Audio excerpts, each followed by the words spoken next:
Welcome back at Panahon TV. Kanina nabigyan na tayo ng overview tungkol sa climate change and global security. Ngayon, panahon na para palawakin po ang usapin ito at ilagay sa konteksto ng Pilipinas. So to join us this morning, we still have Potatil from the Information Convergence and Strategy.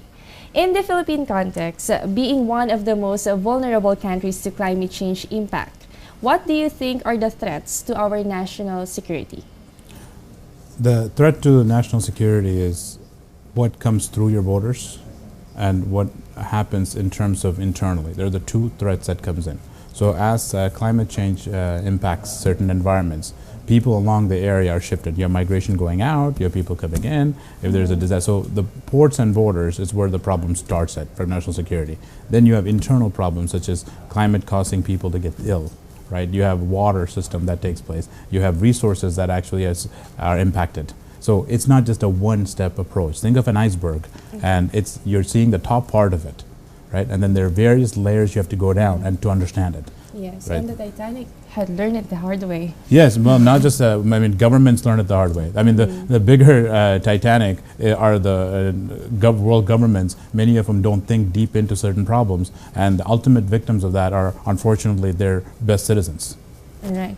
And how can we address this concern? What are your recommendations when it comes to climate change mitigation and adaptation? Well, when it comes to understanding these elements that you're talking about, you have to plan.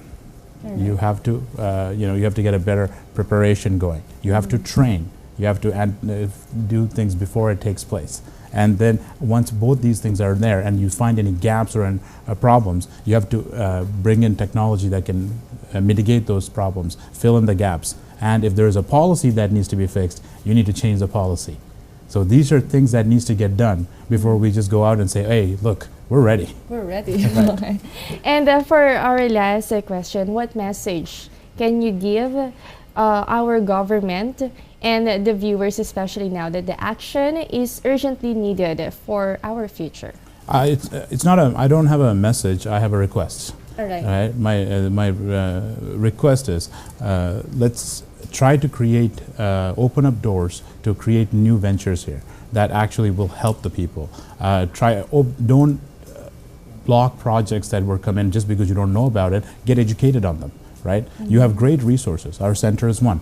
We're planning to do projects in Manila. We're planning to bring research centers in the Philippines. Yes. And we're already talking to major entities here, right? We're talking to government officials, we're talking to the law enforcement agencies.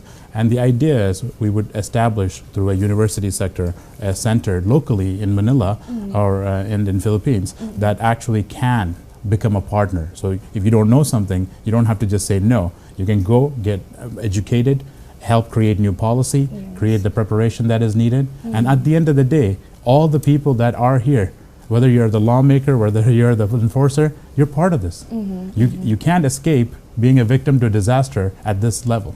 Yes. So you're saying that the resources are there and that we just need to engage, or the people need to engage to these resources? I'm saying even more than that. I'm saying we need to work together to build the resources, build the environment that allows people to actually thrive in terms of innovation, thinking about it, and create that mind that actually can go propel the solutions. Don't be this type of government that says, well, we need this, we need that, and we need this before we help you do that.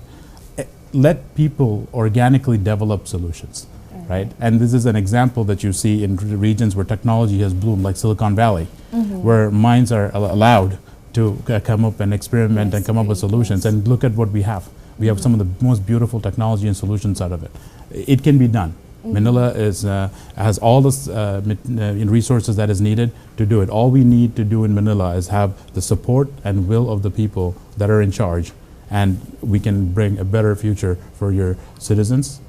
The world community will stand by everybody here, and we can create a better Philippines. So, that was Akshay Potatil, the co-director for Center for Information Convergence and Strategy. Palaki na ng palaki ang sakop ng epekto ng climate change mula sa kalikasan, kabuhayan, kalusugan at ngayon pati ang maayos na lipunan at magandang kinabukasan. Wala na ring katiyakan. Ating pagtulungan na maaksyonan ang lumalalang problema sa climate change. Tandaan na tayong lahat, kaibigan ng kalikasan. Ako po si Jessie Basco. Magandang umaga sa inyong lahat.